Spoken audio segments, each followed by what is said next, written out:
Muy buenas tardes, queridos amigos, ¿cómo están? Los saludamos cariñosamente en este día jueves 31 de agosto, el último día del mes.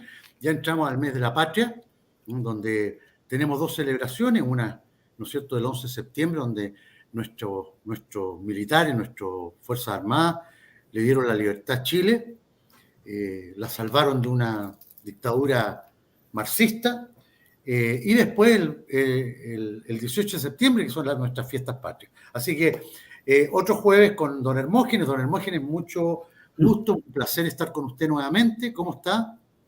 Muy bien, gracias. Por suerte, Andrés. Y muy interesado en todo lo que está pasando porque lo encuentro insólito.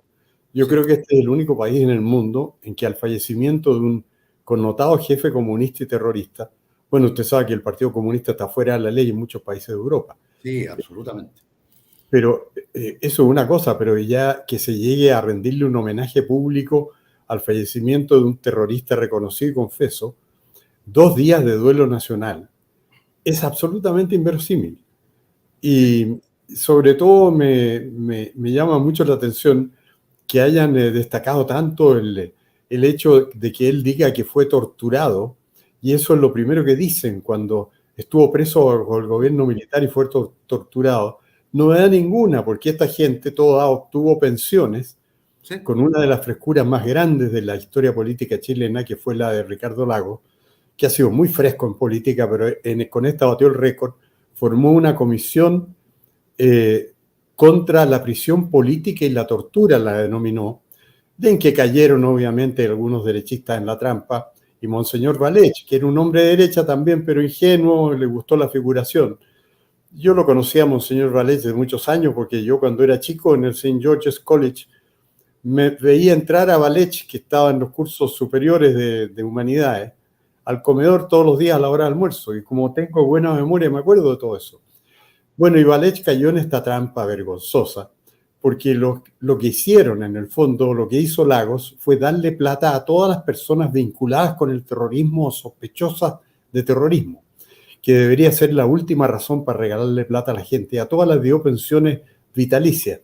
Estas eran exclusivamente las personas que habían sido interrogadas alguna vez judicialmente o extrajudicialmente por su vinculación con el terrorismo.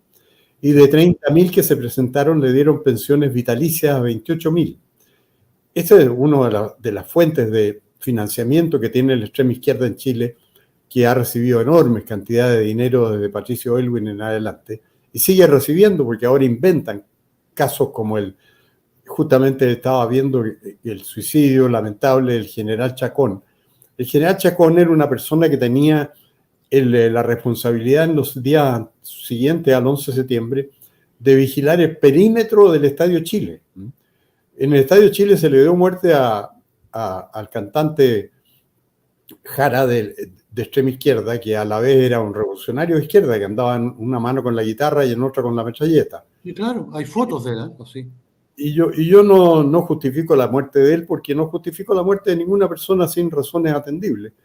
Y aquí no había un caso de defensa propia ni nada, fue muy mal hecho que le dieran un numerosos tiros de revólver o metralleta y lo mataran. Y eso lo repudio. Pero el general Chacón no estaba ahí. O sea, bueno, ya le han echado la culpa de la muerte de Jara a tanta gente, que es absurdo que a este general le hayan dado 25 años en circunstancias que él comprobó que su responsabilidad en esa fecha era velar por el perímetro del Estadio de Chile. Y si estaba en el perímetro, quiere decir que estaba fuera y no estaba adentro donde se decía que se cometió este crimen, del cual han inculpado a numerosas personas. Sí. No lo he seguido de cerca, pero la última persona que habían inculpado no lo habían podido capturar porque estaba residiendo en el extranjero legalmente y no lo habían podido extraditar a Chile todavía. Pero encuentro el colmo que hayan condenado en medio de la orgía que se ha dado la Sala Penal de la Corte Suprema para recolectar ilícitamente dinero del fisco, violando todas las leyes chilenas, porque este es un hecho ocurrido hace 50 años, o sea, ultra prescrito, y para que no prescriba tienen que inventar una mentira, y la mentira que inventaron en este caso, como en todos los demás, es la del secuestro permanente, o sea, según la sentencia, la víctima Jara no está muerto, sino que está Está secuestrado. en manos de sus secuestradores, que, sin embargo, la contradicción del fallo es que dice que es secuestro con homicidio, pero como no se han podido verificar la devolución de la persona secuestrada, ellos consideran que sigue siendo secuestro permanente. O sea, un fallo basado no solo en violar todas las leyes, porque obviamente la prescripción, la cosa juzgada, la amnistía, todas esas leyes han sido violadas, sino también la verdad evidente y conocida de todos. Pero aquí se le perdona a los jueces. Los jueces pueden mentir indefinidamente y sacarle dinero indefinidamente. Y hubo un solo caso en que no pudieron. Estuvieron a punto, pero no pudieron. Usted sabe que convocaron al especialista en estas cosas, que es Nelson Caucoto, que es un tipo que arma un caso a partir de cualquier cosa. Y lo consultaron en el caso Frey, porque en el caso Frey la Corte se demoró 1 año y medio en fallar lo mismo que falló. Pero todo el mundo daba por sentado que tenía que fallar así, si el fallo de la Corte de Apelaciones era no te muevas. ¿Por qué se demoraron 1 año y medio? Porque hasta convocaron a Caucoto y estudiaron y dijeron, Caucoto puede torcer la nariz de la ley de tal manera de que hasta el caso Frey lo podamos meter en esta recolección de fondos tan conveniente que tenemos nosotros y sacar unos millones de dólares más. Pero parece que el propio Caucoto se desanimó, dijo, no soy capaz. Pero lo había convocado a él y por eso pasó 1 año y medio. Si lo que tenemos aquí es una dictadura desvergonzada de los jueces. Yo creo que son los más desvergonzados de Chile, ¿no? Los jueces chilenos. Bueno, y en este quehacer salió la famosa declaración de Boric, ¿no?, de que había que lamentar el fallecimiento del condigno ciudadano a punto de ser consagrado padre de la patria, Guillermo Teller, que dedicó su vida a tratar de establecer el comunismo en Chile por la vía violenta, porque eso fue la tarea de... Era el encargado militar, se llamaba, o sea, se dedicaba a eso, ¿sí?, al terrorismo armado clandestino contra su patria, contra la democracia de su patria. Y sin embargo, 2 días de duelo se están celebrando en Chile. Creo que hoy es el segundo día de duelo, en que tenemos que estar obligadamente, por orden del primer mandatario, muy tristes por el fallecimiento de este terrorista comunista. Yo creo que en ninguna otra parte del mundo sucede algo semejante. No. Ahora, don Hermógenes, mire, yo creo que sucede acá en Chile única y exclusivamente porque tenemos a un presidente con problemas serios mentales. Serio, o sea, es imposible que en otro país un presidente con 2 neuronas en el cerebro y con una mediana lucidez, ni siquiera total, mediana, vaya a declarar 2 días de duelo por un terrorista. Eso no está visto en ninguna parte. De hecho, 2 días de duelo está bien para un expresidente de la República, no sé, o una persona, un letrado, no sé, cuando murió Nicanor Parra, por ejemplo, ¿no es cierto?, que era un tremendo antipoeta. Perfecto, pero una persona como Guillermo Teller, que fue, en la política chilena, Guillermo Teller fue irrelevante, absolutamente irrelevante. En lo único que él tuvo preponderancia fue en participar, organizar y dirigir ataques terroristas. En eso fue relevante, nada más. Bueno, lo que hay que reconocerle es que lo confesó. Sí. Porque confesó que había sido autor intelectual del quíntuple asesinato de la escolta del general Pinochet, intento de asesinato del presidente Pinochet. Y lo notable es que cuando se presentó, hubo abogados que intentaron recursos. En algunos casos les pidieron miles de millones de pesos de una fianza que inventaron los jueces para protegerse. Y en otros casos declararon, me acuerdo que hubo un abogado que logró un fallo en que se declaró prescrito el delito de Teller, pero siempre se libró por la vía judicial. Pero es una cosa muy increíble lo que sucede en Chile, ¿no? Sí. Esto yo creo que no sucede en ninguna otra parte, porque en otras partes, bueno, usted sabe que en muchos países de Europa el Partido Comunista está prohibido, o sea, no sería impensable que hubiera una declaración del gobierno pidiendo días de duelo por la muerte de comunistas que están fuera de la ley. Pero en ninguna otra parte se le ocurriría esto. Usted dice, está malo de la cabeza. Bueno, yo lo he dicho siempre. Sí. No es que lo haya dicho yo, es una cosa pública y notoria. Si él estuvo internado, el presidente actual, largo tiempo en el Hospital Clínico Psiquiátrico de la Universidad de Chile, y hizo una relación bastante transparente de todo lo que el tratamiento que había recibido. Y bueno, la doctora Cordero dijo que ella sabía los detalles y que eran una enfermedad mental mucho más grave de la que el propio confesaba el propio Boric. Doctora Cordero, que ha sido desaforada para que se vea el nivel a que ha llegado la Corte Suprema chilena, porque han considerado que debe desaforarse a la doctora, o sea, dejarla lista para poder ser querellada por un hecho, porque ella opinó que la senadora Campillay veía por un ojo. Y eso a mí, en el sentido común me dice que eso no puede ser delito, opinar que otra persona ve por un ojo. Puede ser molesto para la otra persona, sobre todo si ha basado su carrera en que no ve nada. Pero no es delito opinar en eso. Y sobre todo una persona que tiene habilidades más o menos especiales porque es médico, la doctora, claro, doctor. Y además yo le digo por el sentido común.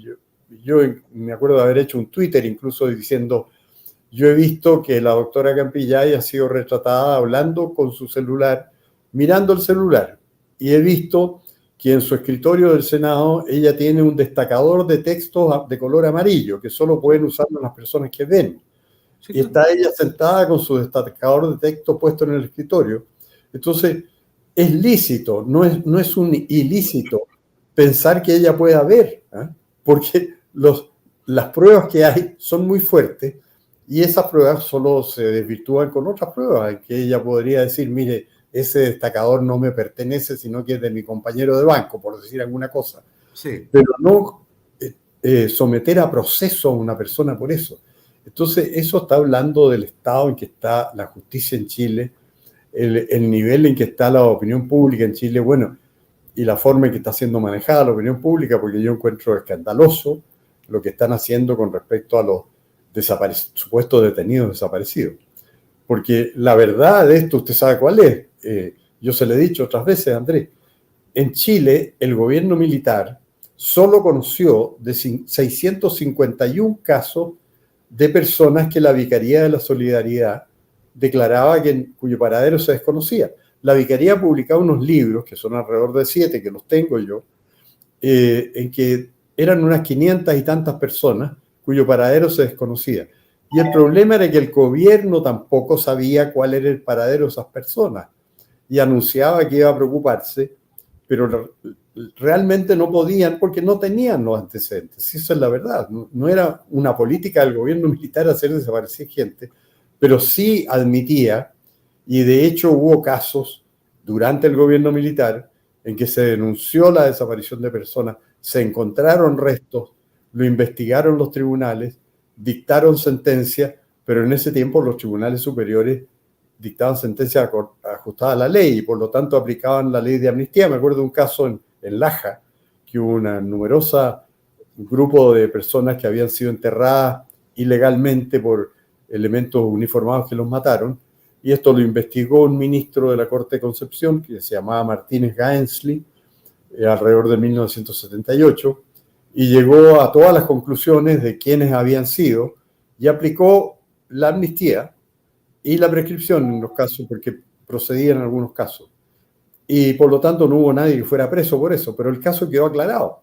Entonces, en el gobierno militar, cuando había denuncias fundadas y había algún antecedente para encontrar a las personas, se procedía judicialmente, lo que era normal, y aplicando la ley. Obviamente la ley de amnistía es una ley vigente en Chile. Esto que vino después que la desconocieron y solo se la aplicaron a los terroristas, porque usted sabe que cerca de 1000 terroristas fueron liberados recurriendo a la ley de amnistía. ¿Sí? O sea, cuando salió la ley de amnistía, ellos empezaron a presentar sus solicitudes de sobreseimiento y se las concedieron. Entonces, la gran ironía es que aquí la ley de amnistía que dictó el gobierno militar solo favoreció a la subversión y no a las Fuerzas Armadas, porque ahora los jueces simplemente la desconocen. Y entonces están manejando muy bien la opinión pública porque han hecho una ceremonia. Usted sabe que aquí la opinión pública se mueve en función de lo que hagan las autoridades. porque eso es lo que los medios consideran. O sea, hay periodistas de Moneda, periodistas del Congreso, asignados. Y las cosas que pasan en otras partes no tienen ni mayor importancia para los medios. Y entonces eso le explica muchas cosas a usted. Uno empieza a pensar, ¿por qué tal persona quiere ser dirigente gremial de la producción o de la SOFOFA? Y la razón es porque ellos logran figuración personal en esta forma. Claro. Porque van a la Moneda y ahí lo fotografían y salen en todos los diarios y se hacen conocidos. Pero si ellos se remitieran al quehacer gremial o a la cosa que ellos consideraran independiente, la prensa no los nombra, no los incluye. Porque eso es como una ley de la información en Chile. Y entonces ahora están concentrando, he visto la televisión, muy impresionante, todo el interés público en los 1.479 desaparecidos. Y esos desaparecidos tienen una particularidad, que los inventaron gobiernos posteriores al gobierno militar. O sea, en el gobierno militar había 651.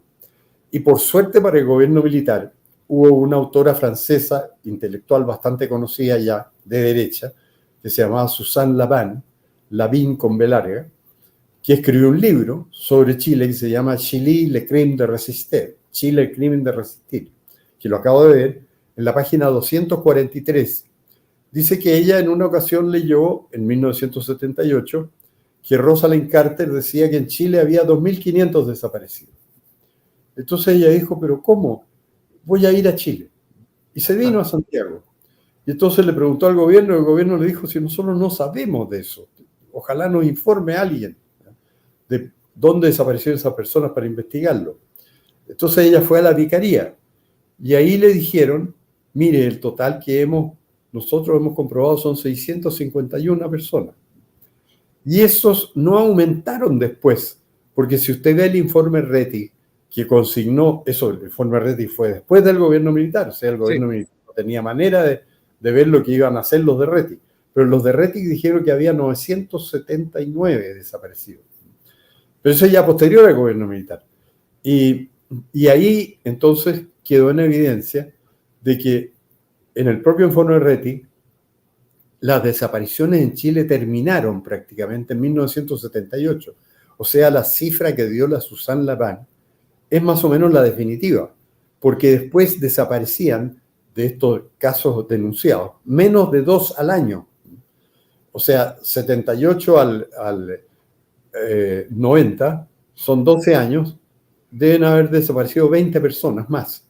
O sea, el tema de los desaparecidos de responsabilidad del gobierno militar nunca superó las 670 personas, por decirlo así. Sí. Y estos han inventado ahora 1.479. Pero todo esto es inventado después del gobierno militar. Dígame usted, yo como defensor autodesignado del gobierno militar, ¿cómo lo defiendo si cuando había gobierno militar no se había denunciado? ¿Cómo defiendo al gobierno militar de cosas que no se habían denunciado entonces y que se han fabricado después? Bueno, obviamente la sospecha es muy grande de que las personas lo hacen con fines de lucro. Si a usted le dan unas tremendas indemnizaciones. Y yo conocí personalmente un caso de que, y lo puedo dar con nombre, porque era una persona que yo apreciaba, un ingeniero de Neutlatur, la firma constructora, que se llamaba Eugenio Arrazábal, falleció hace pocos años, pero él contó en una comida en que había más gente, y estaba yo presente, que un funcionario de su firma de construcción de Neutlatur, en un almuerzo anual que le daban ellos a los trabajadores, en un almuerzo en Cartagena, este personaje había comido y bebido bastante y se había ido a bañar al mar y se había ahogado. Pero después que salió la comisión Rettig, empezó a llegar la familia a la oficina de Eugenio a decirle que ellos consideraban que esto era un caso de un detenido desaparecido porque era una persona que se sabía que tenía ideas de izquierda. Y Eugenio le decía, no, si yo soy testigo de que desapareció durante un almuerzo de la firma en Cartagena, porque se metió a bañarse después del almuerzo y se ahogó. Claro. Eso fue lo que todos supimos siempre. Ya, pero a la altura de 1991, con don Patricio Aylwin haciendo todo por los comunistas para premiarlos, darles mucho dinero y que no le hicieran la revolución a él, pues ese era el obvio propósito de Aylwin. por qué Elwin se comportó tan bien con los comunistas y lloró hasta lágrimas por los comunistas caídos. ¿Por qué no quería que le hicieran la revolución a él? Pero Entonces le dio plata, que no era de él, era la plata del Estado, y les dio todo lo que quisieron, y ahí empezaron a aparecer entonces todos estos nuevos casos. Móvil, obviamente, afán de lucro, si la gente gana mucha plata con estas cosas. Entonces ahora Boric lo está haciendo de nuevo todo 50 años después. Imagínense, se han demorado 50 años. Los 651 desaparecidos que hubo realmente en el gobierno militar, comprobado por Susan Laván en su libro, página 243, para el que quiera verlo, esos fueron precisados por el general Contreras, que en los años 90 estaba cumpliendo condena por el caso Letelier, y se dedicó a investigar con todas las personas que lo habían ayudado a él en la DINA, todos los paraderos de las personas, e hizo la lista de los 650 y tantos, y con todo detalle dijo, tales personas no pueden ser porque no figuran como ciudadanos chilenos en el registro civil. Bueno, si un señor dice, estoy desaparecido, me llamo Hermógenes Pérez de Arce, mi carnet es 3 millones y tanto, y el registro civil dice, señor, usted no figura en Chile. Bueno, yo no puedo seguir alegando que estoy desaparecido porque no soy ciudadano chileno. Claro, no está nomás. En la nómina, el general Contreras cotejó con el registro civil y salió un número que no existía. Otro número que habían viajado al extranjero, porque aparecían en los registros de la salida de ciudadanos al extranjero esas personas. Otro número que habían sido vistos con vida y con juramento ante notario de los testigos que los habían visto, no eran muchos, pero eran 5 o 6. Y así, y sumando además restos no identificados en el Instituto Médico Legal, en el Cementerio General, en diversos patios. Y el general Contreras en esa nómina ponía también muertos en combate con fuerzas de la DINA y restos lanzados al mar en tal fecha y en tal lugar. Efectivamente, confesaba ahí que la DINA había lanzado al mar a los restos de distintas personas, pero llegaba a completar el número total de desaparecidos que se conocían en el gobierno militar. O sea, el gobierno militar podía lícitamente decir, señores, no hay en este momento detenidos desaparecidos en el gobierno militar porque los que decían que lo estaban, están aquí en esta lista. Y lo que tienen que hacer ustedes es ir al Cementerio General y al Instituto Médico Legal, y después resultó que la Universidad de Chile tenía restos, y después resultó que hasta en la oficina de la Asociación de Desaparecidos y Detenidos Políticos, AFDD, Familiares Desaparecidos, ahí hay una bolsa con huesos que no han sido tampoco periciados. Sí. Entonces lo que había que hacer era obviamente aplicar, el ADN se descubrió después del gobierno militar, lamentablemente, sí, aplicar las normas del ADN para saber exactamente cuáles huesos son de cuáles personas y si son familiares de los que reclaman tener desaparecidos. Pero eso en 50 años no lo han hecho. Y ahora tampoco lo van a hacer porque ahora están buscando 1.479 que no eran desaparecidos en el gobierno militar. Pues. Si en el gobierno militar eran 651. Entonces, están inventando todo un cuento. Bueno, y tienen a la ciudadanía muy emocionada y en La Moneda se reúne mucha gente y aplauden a Boric por este gesto humanitario de por fin preocuparse de los detenidos desaparecidos que han inventado ellos, pero que no eran tales en el gobierno militar. Y eso es lo que yo no me canso de decir, eso no es culpa del gobierno militar. Bueno, yo no tengo cabida en los medios, jamás un diario va a publicar lo que yo digo, y le agradezco mucho que usted me dé un espacio para decir estas cosas, pero esta es la verdad. Sí, claro. Esta es la verdad. O sea, no pueden decir que miren lo malos que fueron los militares, hicieron desaparecer 1.479 personas, que es lo que dijo hoy Boric en su discurso, y el ministro de Justicia, que está muy orgulloso de esto. Claro, es la única producción que ha aumentado bajo el gobierno de Boric, la de detenidos desaparecidos. Están muy orgullosos. Pero ¿qué vamos a hacerlo cuando ellos manejan los medios y en general los medios de masa de comunicación no acogen estas cosas que yo estoy diciendo que son la verdad histórica? Sí, no, absolutamente. No, y lo otro, don Hermógenes, con respecto al funeral de Tellier, que yo encuentro impresentable, que Boric habló muy bien de Tellier, que él fue un gran demócrata, un luchador, una persona intachable, una cosa, pero se deshizo en alabanzas para Tellier y, y trató de cobarde al general en retiro Hernán Chacón por haberse quitado la vida. Me parece eso una falta de respeto absoluta, no solo a la memoria de él, sino que a su familia y a la familia militar. Porque una persona de más de 80 años que tenga que cumplir una condena de 25, finalmente lo empujan a tomar una decisión de ese tipo. No es una decisión que él haya optado porque estaba mal o porque, ¿no es cierto?, se volvió loco en un momento. Yo me pongo en el caso de él. Si yo tengo 80 y tantos años y me condenan a 25 años por algo más encima que yo no hice, yo digo, ¿qué voy a hacer? ¿Para qué voy a estar en Punta Peuco o donde sea todo ese tiempo si voy a morir ahí? Voy a morir solo, triste, abandonado, enfermo y a lo mejor encadenado a una cama como han muerto varios de nuestros grandes héroes de las Fuerzas Armadas. Lamentablemente, un desatino tremendo, ha sido muy criticado don Hermógenes lo que dijo Boric, muy criticado, incluso por el alas de la izquierda más moderada, muy criticado, incluso hasta en la televisión lo han criticado, cosa que antes nunca hacían con Boric, pero encontraron que esa declaración fue absoluta y totalmente desafortunada. Yo creo que, honestamente, lo único que queda acá, y si todavía quedan patriotas en Chile, los senadores deberían destituirlo por problemas mentales. Yo creo que no hay otro camino en este momento.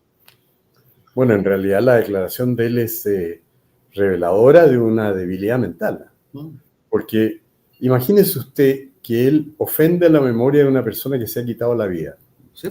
Y él ha elogiado muchas veces a Salvador Allende por haberse quitado la vida. Exacto. Entonces, hay que ser muy imbécil para desprestigiar las propias apreciaciones en una declaración. Y además tildarlo de cobarde cuando la verdad es que la cosa natural que surge frente al suicidio del general Chacón es que era una persona de 86 años, claro, que sabe que no tiene la menor esperanza habiendo una dictadura judicial como la que hay, porque él tenía pruebas claras de que él no tuvo nada que ver con la muerte de Jara. Y la prueba clara era que él estaba a cargo del perímetro del Estadio Chile. Esa era la tarea que cumplía él, o sea, estaba fuera del Estadio Chile. Pero se sabe que los tribunales actuales están manejados por los comunistas y no consideran ni las pruebas, ni la legalidad, ni la verdad. Entonces, es una reacción generosa de un ser humano que dice, mire, yo voy a someter a mi familia, especialmente a la señora de él, que exactamente, la voy a someter a un sufrimiento muy grande porque la voy a abandonar primero y le voy a demandar una serie de gastos a mi familia que yo no estoy en condiciones de afrontar, porque todas estas defensas son caras y además son inútiles. O sea, mi consejo en el caso de los presos políticos uniformados es que no se defiendan, porque es inútil. Si sabemos el fallo, ¿cuál va a ser? Si sabemos que esto es una justicia con fines de lucro y que hay una dictadura judicial. Entonces, él hizo lo que hizo fue, a mi juicio, un gesto generoso. Se quitó la vida porque todos apreciamos la vida, porque dijo, no quiero sacrificar a tantas otras personas, aparte del sacrificio para él mismo, pero el sacrificio para él mismo podía no ser mucho porque en el penal de Punta Peuco hay una camaradería, hay una situación humana muy buena. Seguro. Y eso desespera a la izquierda, porque obviamente si usted mete presa a 130 personas que no son delincuentes, que son todos caballeros, se crea un ambiente totalmente distinto al de cualquier establecimiento penal. Entonces ahí está todo limpio, y toda la gente que quiere ayudar a estos presos es mucha. Entonces hay gente que les lleva cosas, se ayudan mutuamente cuando hay algunos que no tienen medios, que hay muchos que no tienen medios. Hay grupos de un grupo que se llama Mis Camaradas dedicados a ayudarlos. Y son toda gente correcta, es una prisión de gente inocente. Sí, claro. Porque Ellos hicieron en cuanto a combate al terrorismo, lo hicieron en entendido de que combatían el mal mayor que estaba afligiendo a Chile, que era la guerrilla terrorista de Salvador Allende. A todo esto déjeme hacer un paréntesis, porque hay un tótem en Chile, hay un tótem. ¿Sabía usted que hay un tótem en Chile? No. Es enorme, pero permanece ahí misterioso. Se llama Acuerdo de la Cámara de Diputados del 22 de agosto de 1973. Un documento de 7 páginas, está en el medio de la sociedad chilena y no puede conocerse, porque no lo publica ningún medio masivo, ningún canal de televisión, ninguna radio, ningún diario. El Mercurio no lo publica, La Tercera no lo publica.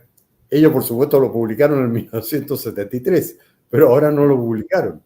Cuando la Cámara lo ratificó y lo leyó públicamente en una sesión, siendo que el texto está ahí porque está en el diario de sesiones de la Cámara de nuevo, el texto del acuerdo.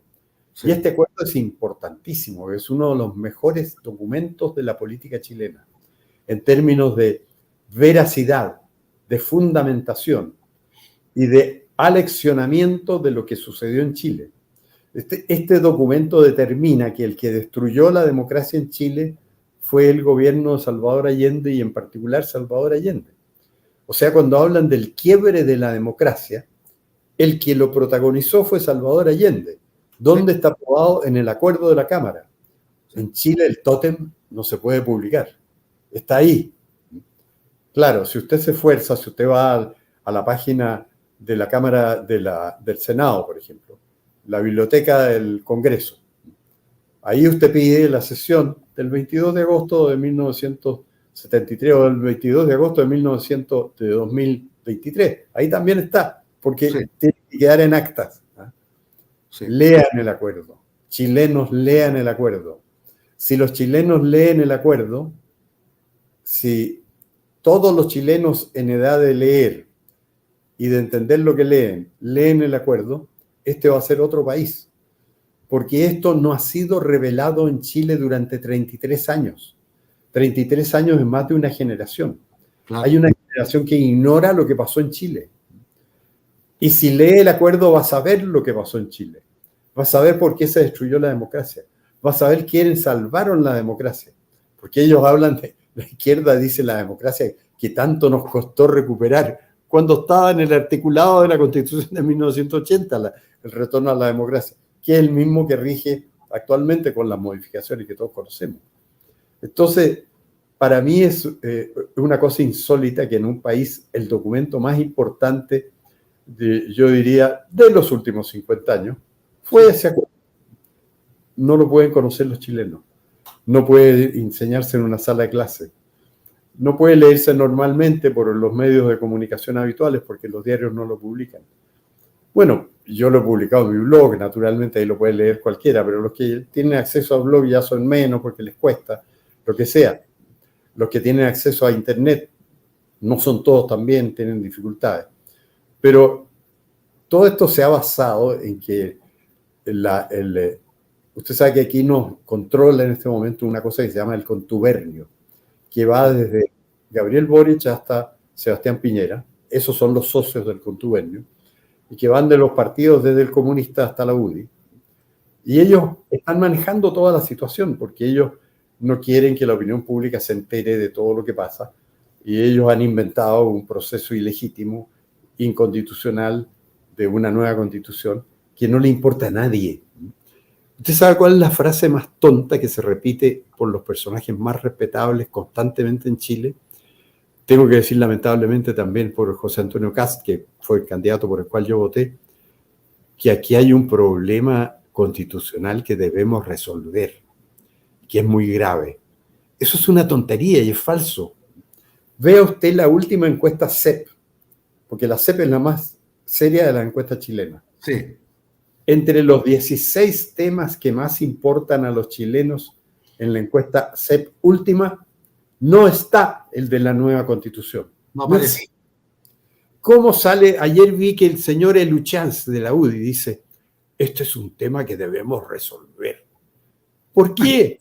Si no le importa a nadie, si nadie lo menciona, porque lo dicen los comunistas. Si esto es lo más particular de la política chilena, que tenemos a gente de derecha repitiendo lo que dicen los comunistas. Porque esta fue una idea comunista que partió hace como 20 años, cuando la Javiera, ¿cómo se llamaba? El secretario jefe del archivo de la Vicaría de la Soledad Parada, José Miguel Parada, la hija de él, sí, que fue lamentablemente asesinado, eso siempre lo he repudiado yo y lo repudió el gobierno militar que lo investigó y dijo son los carabineros y le dijo al juez instructor que fueron los carabineros, el juez instructor no le creyó porque creyó que era la CNI y toda esa historia. Pero el gobierno militar también estuvo opuesto a ese triple crimen de los elementos del Frente Manuel Rodríguez. Bueno, Javiera Parada inició esta idea cuando ella era comunista y paradójicamente ella dejó de ser comunista. Sí. Ahora es de centro derecha porque es de Evópoli. Sí. Ella inventó esto. Si esto no lo habían dicho ni los chilenos, ni la opinión pública, ni nadie. Lo decían los comunistas. Y de repente, por un misterio que yo todavía no me acierto a explicar, no llego a explicarme, gente de derecha empezó a decir, como Luchanz dijo ayer, este es un tema que tenemos que resolver. ¿Por qué? Si nadie lo quiere, nadie le interesa, nadie. Si no tienen la seguridad, vayan a la última encuesta CEP, que examina los 16 temas que reúnen más de un 1% de interés para los chilenos y no está la nueva constitución. Antes estaba en el lugar 16, eso es verdad. En algún momento estuvo en el lugar 16, con 2%, 3%. Ahora, don Hermógenes. No está.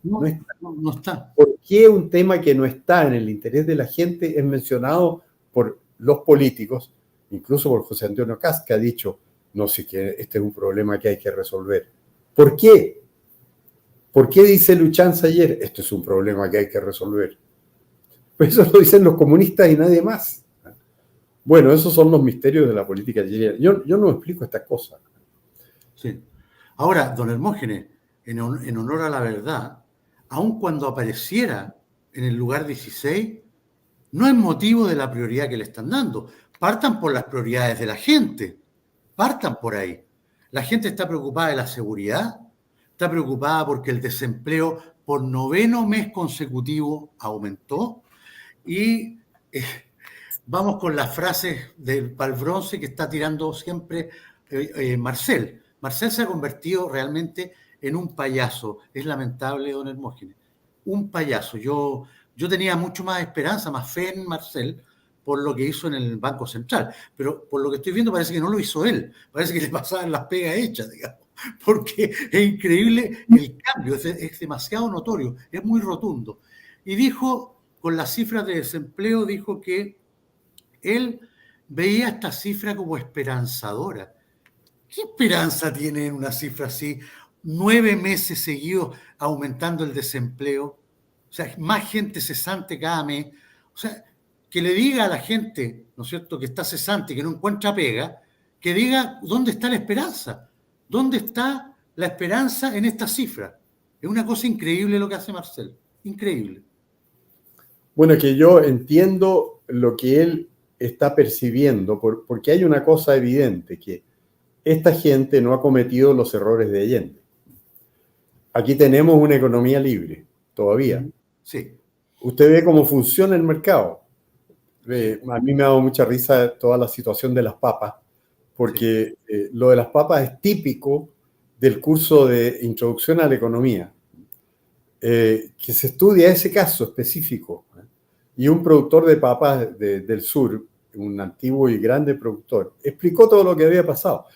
Usted sabe que lo que pasó con las papas fue que hubo una temporada en que se sobreprodujo y por lo tanto en la temporada siguiente muy pocos plantaron papas porque habían perdido plata en la cosecha anterior por la sobreproducción.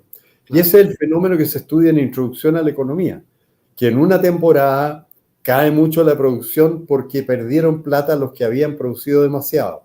En la siguiente sube mucho la papa y muchos se ponen a producir papas porque el precio está alto y al meterse mucho a producir papas baja el precio de la papa. Entonces es un fenómeno muy conocido en la agricultura. y que los buenos agricultores son los que tienen ojo para ir año a año sabiendo que no les pase esto. Entonces, cuando hay un año muy bueno de la papa, y porque hubo escasez de papas, unos dicen, no, este otro año no me voy a meter en eso porque todos se van a meter en eso y van a hacer bajar el precio de la papa. Bueno, eso es lo que ha venido pasando con la papa, que hubo un año ruinoso porque hubo sobreproducción y el año siguiente, que es hoy, ahora, ha subido mucho el precio porque todos se alejaron de la papa por la ruina que se produjo. Pero es un fenómeno archiconocido en introducción a la economía. Sí, claro. Entonces, es un fenómeno perfectamente normal. Con esto, ¿qué le quiero decir? Que Boric ha hecho una cosa buena, que no se ha metido a controlar los mercados. Porque una de las razones de la caída de Allende fue que él tenía una idea ilusa, como la que debe tener Boric pensando por su cuenta, de que las empresas en manos de los trabajadores funcionan mucho mejor y que hay que tomárselas. Y Allende se tomó todas las empresas y controló todos los precios, arruinó la economía chilena y fue una de las causas de su caída. Entonces, ese error no lo han cometido ahora. Eso hay que reconocérselo a Boric y a Marcel, que no hayan hecho el disparate. No han controlado precios, no han controlado producción, no se han metido con el mercado y el mercado está funcionando bien. Entonces, lo que pasa es que el mercado está funcionando mal porque hay un pecado de origen, porque hubo un señor Boric que dijo que él se iba a robar la plata de los demás, lo dijo el primer día en que subió el gobierno, y la iba a repartir de nuevo. ¿Y qué pasó con eso? Que la gente empezó a comprar dólares. ¿Y qué pasó con eso? Que subió el dólar. ¿Y qué pasó con eso? Que subió el costo de la vida, porque el dólar es muy esencial en la canasta básica de los chilenos, porque desde luego la benzina sube si sube el dólar, y todo lo demás sube porque todas las cosas hay que transportarlas con benzina, etcétera, etcétera. Entonces, la inflación de Boric castigó a Boric, castigó al pueblo, y Boric se dio cuenta de que en el fondo la culpa la tenía él. Entonces, en el fondo, la culpa de la inflación, esta es la inflación de Boric, y el pueblo tiene toda la razón al repudiar a Boric por todo lo que han subido las cosas, porque él las hizo subir, porque él hizo subir el dólar con la incertidumbre. Ahora la incertidumbre ha disminuido. ¿Por qué? Porque le rechazaron la reforma tributaria, que era una manera de perseguir a la gente que más invierte. Sí. Y eso es malo para la producción. Y segundo, porque no le va a pasar, yo creo, la reforma previsional, porque esa es la gran torta de que la extrema izquierda quiere apoderarse, que son cerca de 300.000 millones de dólares que quieren manejarlos ellos como manejan las fundaciones, así guiándose con la plata que les queda en la uña. Y eso, si lo hacen, eso va a ser mortal. Ahí el dólar se va sobre 1.000 pesos. Entonces, en este momento es dudoso que les pase ese proyecto. Están discutiendo si el 6% va a ser 3 y 3 o cómo. No, lo que quieren ellos es manejar los 300.000 millones, cerca de 300.000 millones, que es casi como el chileno.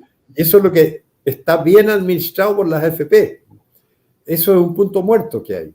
O sea, lo que le conviene al país es seguir tal como está, porque eso es una inyección para el crecimiento de la economía chilena. Si le dan el zarpazo, la economía chilena se viene abajo. El dólar se va a más de 1.000 pesos. No hay inflación. Entonces, ese es el equilibrio que hay en este momento. La gente cree que no va a pasar nada de eso. Por eso que ha subido la bolsa. Porque los extranjeros dicen, no, son imbéciles, pero no van a destruir todo lo que han construido. Aquí hay dudas son capaces de destruirlo. Han tratado de destruirlo. Pero hay un Congreso en que no tienen mayoría. Entonces, hay un Congreso en que les sale el tiro por la culata. Usted sabe que los comunistas presentaron un proyecto de acuerdo para rechazar y dejar sin efecto el acuerdo del 22 de agosto de 1973. Sí. Lo presentaron a votación y la perdieron. Menos mal. La perdieron y quedó es ridículo decir eso porque no se puede dejar sin efecto una cosa que ya sucedió y que produjo todo efecto y produjo un cambio de gobierno. Pero ellos querían dejarlo sin efecto porque usted sabe que rechazaron ya en otra votación memorable, que esto es memorable solo para los comunistas, ¿no? Sí, claro. Pinochet no es presidente, de acuerdo con eso lo ganaron por creo que 50-42. Pinochet no es presidente, según en la Cámara de Diputados de Chile. Y Pinochet no es estadista, según la Cámara de Diputados de Chile. No, son muy tontos. Bueno, ellos quisieron hacer lo mismo con el acuerdo, quedaba lo mismo, porque ahí está el acuerdo. Y, y resulta que es el documento más importante del último siglo en Chile. Y más temprano que tarde se abrirán las anchas alaveas y el hombre libre va a poder leer el acuerdo. Porque un amigo mío acaba de sacar un libro, que lo voy a ayudar a mi amigo porque es muy buen amigo, que se llama Adolfo Paul Latorre, que es genial. Ojalá se alcance a leer el título. Dice, las grandes alameas las abrió el gobierno militar. Por Adolfo Paul Latorre. Qué buen libro debe ser ese. Porque demuestra eso, que al final las grandes alameas las abrió el gobierno militar. Pero sin duda. Entonces, es un hecho, es indesmentible. El discurso de Salvador Allende final se va a cumplir, pero gracias al gobierno militar, porque abrió las grandes alamedas por las cuales transitó el hombre libre, la economía libre, una democracia protegida, una sociedad libre, que es lo que nos dio la Constitución de 1980 y que debemos preservar. Entonces, todo esto es una gran ironía. Yo he pasado mucho trabajando y he leído de nuevo la entrevista que le hizo, la última entrevista que le hizo Regis Debray a Salvador Allende, que la tengo aquí, es de agosto del 73. Es muy entretenido. Don Hermógenes no la tiene digitalizada. Tengo un amigo que la tiene digitalizada. Porque que me gustaría mucho leerla entera, esa entrevista. Porque yo he leído muy entretenida. Porque hay en tela de juicio un párrafo. Porque Allende ahí en esa entrevista declara que, pero eso es lo dudoso. Regis Debray dice que Allende estaba preocupado y dedicado a organizar y darle armas a todos los grupos militares de los partidos de la Unidad Popular y que era una carrera contra el tiempo. Pero lo dice en un párrafo, en un contexto en que dice, nadie se atrevía a preguntarle a Allende si estaba haciendo eso, pero todos sabíamos que estaba haciendo eso. Entonces, es delicado decir Allende lo dijo, porque en la entrevista no lo dijo Allende, sino que lo dice el que lo entrevistó, porque dice que todos sabían que Allende estaba haciendo eso, dándole armas a todos los partidos de la Unidad Popular, y que ya lo había conseguido, lo había armado, y él creía que tenía el golpe en su mano. Y es muy notable y muy entretenida la entrevista porque cuenta todo. Esto Allende lo recibió a Regis Debray en agosto, el 19 de agosto del 73, días antes del acuerdo de la Cámara, en este establecimiento medio campestre que tenía, no sé si Cañaveral o Tomás Moro, y pasaron un día jugando billar, conversando, y esto está muy bien relatado, muy bien escrito por Regis Debray. Y revela todas las contradicciones que hay en Allende. Es muy entretenido en ese sentido, porque era un tipo que tenía la ilusión de que le podía resultar lo que estaba haciendo, porque creía que el golpe, y el propio Altamirano lo estimulaba en ese sentido, de que el golpe lo iban a dar ellos. Y como tenía a los comandantes en jefe comiendo en la mano, él creía que ya tenía las Fuerzas Armadas, como tenía las fuerzas paramilitares también, y Prats le había ofrecido darle armas al MIR. Todo eso él creía que lo tenía manejado. Entonces, en vez de guerra civil iba a haber un golpe de Allende, que iba a decir, no, pues, si aquí el que manda soy yo. ¿Y quién me va a decir que no cuando tengo las Fuerzas Armadas y tengo fuerzas de los partidos armados de los paramilitares? Claro. ¿Quién me va a contradecir? Obvio, él pensaba eso. Entonces, eso es lo que queda constancia de la entrevista, que es muy entretenida porque habla mucho de todo lo que, las contradicciones que había en la personalidad de Allende y cómo se hacía ilusiones de todas estas cosas. Y le confiesa a Regis Debray, le dice, mira, lo que pasa es que tú elogias mis vicios. Y eso es una cosa muy mal hecha, porque yo quedo muy contento, pero estás elogiando mis vicios. Es muy entretenida la entrevista. Era en el momento en que decían que Allende había sido asesinado por los militares, por eso el título dice El asesinato de Allende. Pero tiene toda la razón usted, eso hay que digitalizarlo para que... Hay que difundirlo. Es muy entretenido. Sí, es interesante difundirlo, don Hermógenes. Yo tal como le comentaba tras bambalinas, antes de entrar al programa, yo creo que nosotros tenemos que, con la verdad, luchar contra el establishment que ha impuesto la izquierda, contra la mentira oficial que han instalado sobre Salvador Allende y sobre el general Pinochet. Han hecho lo que han querido durante 33 años. Yo creo que nosotros tenemos que reaccionar. Nosotros tuvimos el gran problema, don Hermógenes, que no reaccionamos. No lo digo por usted, porque usted siempre defendió la verdad y de hecho hasta lo hicieron pasar un fiasco de que lo expulsaron de un programa, le pidieron que se fuera por decir la verdad, lo cual me parece una cosa increíble. Usted siempre defendió la verdad, pero tendríamos que haber sido más. Tendría que haber sido la derecha completa. Si Bueno, la derecha completa hubiera defendido la verdad... Ese es el problema de la derecha, que la derecha repite las consignas comunistas. Ese es el problema. Yo le refería adelante con esto de la nueva constitución. Que dice el diputado Luchanz de la UDI, dice, tenemos un problema, tenemos que solucionarlo. ¿Quién tiene el problema? Vea la última CEP. El chileno no lo tiene. Usted lo tiene. Su problema es que usted repite consignas comunistas.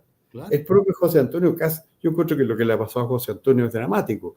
Sí. Mi candidato, por supuesto, y sigue siéndolo, mi candidato. Pero mi candidato de repente dijo que se necesitaba una nueva constitución. ¿Y de dónde lo sacó eso? Se lo dijo a un diario norteamericano, el Wall Street Journal. Sí. En Chile no lo ha dicho. Y en la Wall Street Journal le dijo, es que tenemos un problema que solucionar. ¿Qué problema? Vea la encuesta CEP, si no existe el problema. El problema que tenemos es por qué gente de derecha repite las consignas de la izquierda. Ese es el problema que tenemos. ¿Por qué ellos creen que hay un problema que ha sido creado por la izquierda, que no existe y que no está el problema? Esa respuesta yo no la tengo, porque no sé cuál es el discurrir de las mentes de la llamada centro derecha chilena. Sí. Y de las personas que sostienen estas cosas. Para mí era inverosímil, por ejemplo, ver después del tremendo triunfo que obtuvimos el 4 de septiembre, cuando salieron los señores Chaguán y de la UDI al gobierno negociar para que hubiera otro proceso constituyente. Don Hermógenes, al otro día, al día siguiente, el día 5, ya estaban en La Moneda a las 10 de la mañana prestándole ropa y tirándole un salvavidas a Gabriel Boric. Es impresentable lo que hicieron.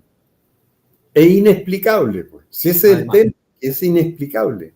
Y yo me he encontrado con mucha gente que siempre ha pensado igual que yo en política, pero cuando yo le planteo este tema se sienten un poco incómodos porque ellos también han caído en lo mismo. Dicen, no, pero si necesitamos una buena y nueva constitución.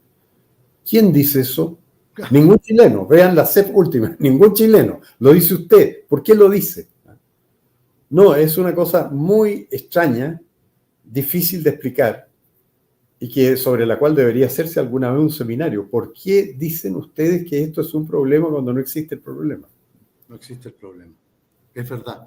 Don Hermógenes, la otra cosa que pasó que fue muy importante, que fue la semana pasada, a final de la semana pasada, es que el Tribunal Constitucional no acogió el requerimiento que presentó el Senado para que quedara sin efecto la famosa Comisión contra la Desinformación que ha promovido la señora o señorita, no sé lo que es, Camila Vallejos. Evidentemente, yo leí todo el decreto, y evidentemente que se trata de, van a usarlo para tratar de acallar a estos canales, que son los canales que le preocupan al gobierno comunista de Boric, porque los medios de comunicación oficiales ya los tienen bastante dominados. Son estos canales los que son la piedra del zapato para este gobierno de Boric.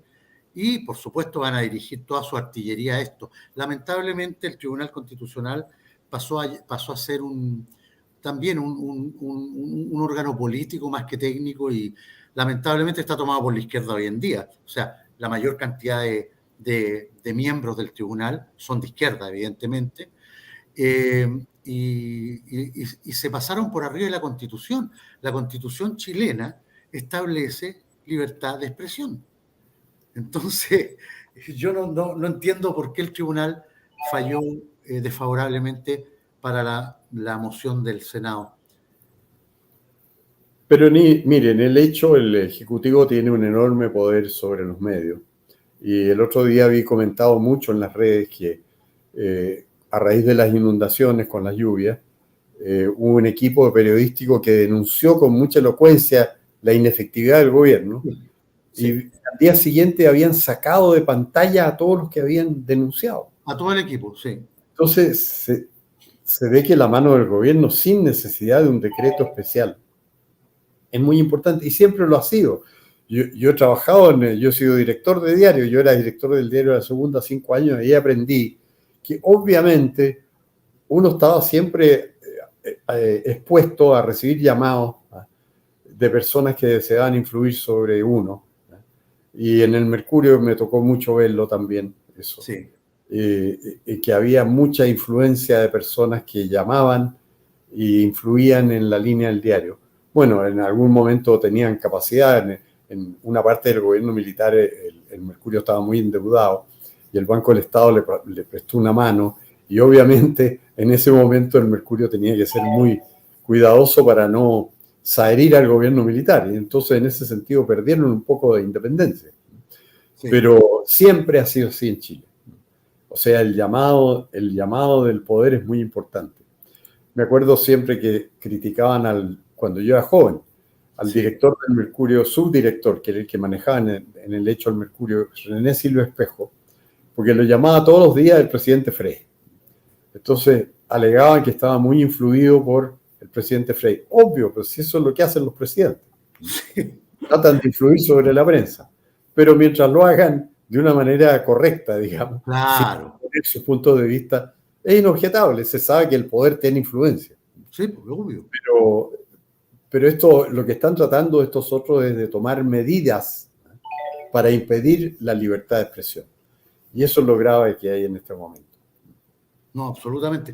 Don Hermógenes, antes que nos vayamos, una cosa que es súper importante, hay una fundación que se llama Ciudadano Inteligente, que todos los años emite un informe relacionado con las promesas de los gobiernos, de todos los gobiernos, esto viene haciéndose hace muchos años, donde ellos analizan cuáles fueron las promesas del gobierno y qué cosas cumplió y qué cosas no cumplió. Todos los años. Curiosamente, desde marzo del año pasado, o sea, la fecha que asume Gabriel Boric, no se ha sacado nunca más el informe. Curiosamente. Ahora, yo me enteré ayer en el programa que tenemos con Tomás Jocelyn Hall. Tomás estaba informado y me dijo, Andrés, pero si es normal, si Ciudadano Inteligente, esta fundación, es George Soros en Chile. George Soros la maneja. Entonces me dijo, es natural que no van a tratar de no hablar nada de Boric, porque Boric no está cumpliendo nada de lo que prometió. Entonces van a tratar de no sacar nada. Me parece vergonzoso. ¿Qué quiere que le diga ahora? Bueno, pero no es sorprendente, porque Soros es un tipo fantástico, yo lo encuentro increíble, porque es un multimillonario dedicado a destruir el capitalismo. Sí. Cuando es lejos del mejor sistema para la vida de los seres humanos. O sea, es un multimillonario dedicado a hacerle un enorme daño con su fortuna al resto de la humanidad. Y gasta mucha plata en estas cosas, y no me extraña nada, porque él obviamente era un promotor de una cosa enloquecida como tenemos en la presidencia hoy, que es Gabriel Boric, con todo el apoyo de Soros, naturalmente. Y bueno, lamento mucho porque era una muy buena labor de control de los gobiernos, sí, a ver cuál era el margen de realizaciones efectivas que tenían. Exacto. Pero lamento mucho saber que era una institución de Soros y por lo tanto falta de toda objetividad. Bueno, una muy mala noticia. Bueno, le agradezco mucho que me haya recibido en su programa, Andrés. El otro día estuve oyendo muy interesante programa que hizo con doña Cita Coseño, ¿cómo se llama? Cita Pasaño. Sí. Cita Pesaño. Muy interesante, me entretuve mucho. Sí. Y le agradezco a Rudy el comentario que hizo en favor de mi persona, que era uno de los invitados que tenía usted. Sí, sí. Es uno de mis panelistas estables, Rodolfo, está conmigo también hace muchos años, don Hermógenes. Así que No, estamos haciendo buenos programas y a la gente les digo, mañana voy a sacar un video, lo voy a sacar en la mañana temprano, seguro, tipo 10, una cosa así, y donde voy a hablar de una radiografía de cómo era Salvador Allende, que no era el demócrata, ¿no es cierto?, que quería Chile, sino que era un tipo bastante tirano, bastante homofóbico, misógeno. Era un tipo que no tiene nada que ver con la imagen que la izquierda le ha tratado de implantar en estos 33 años. Mañana va un video, va a estar muy bueno, sobre todo difúndanlo a la gente joven, para que la gente joven vea cómo son las cosas realmente y no la realidad que le han inventado. Don Hermógenes, muchísimas gracias por la compañía, nos vemos el próximo jueves, de todas maneras, tenemos muchas cosas que hablar y les deseo muy buen fin de semana y muy buen inicio de la próxima semana. Muchas gracias, nos vemos en una semana. Gracias, Andrés, adiós. Gracias a usted, que esté bien. Amigos, y el día sábado, esto es súper importante, el día sábado les voy a sacar otro video, porque estoy empeñado en desmitificar las mentiras de Salvador Allende que ha implantado en la mente de la gente la izquierda. Y voy a sacar otro video donde voy a hablar de los archivos de Vasily Mitrokhin, que era una persona que trabajaba en la KGB y desclasificó, porque él manejaba todos los archivos, desclasificó los archivos que hablan de que Allende era un informante activo de la KGB desde los años 60 hasta incluso cuando era presidente de la República y recibía pagos mensuales. O sea que Allende no solamente era un dictador, era un tirano, era un mentiroso, sino que además era un traidor a la patria. Así que mañana va un video y el sábado este video con los archivos desclasificados. Así que, queridos amigos, les mando un gran abrazo. Mañana nos vemos a las 20 horas, 8 de la noche, en el programa Hablemos de Chile con Pía Marinovich y Juan Lehuede. Un gran abrazo, muy buenas noches, que estén bien. Chao, chao.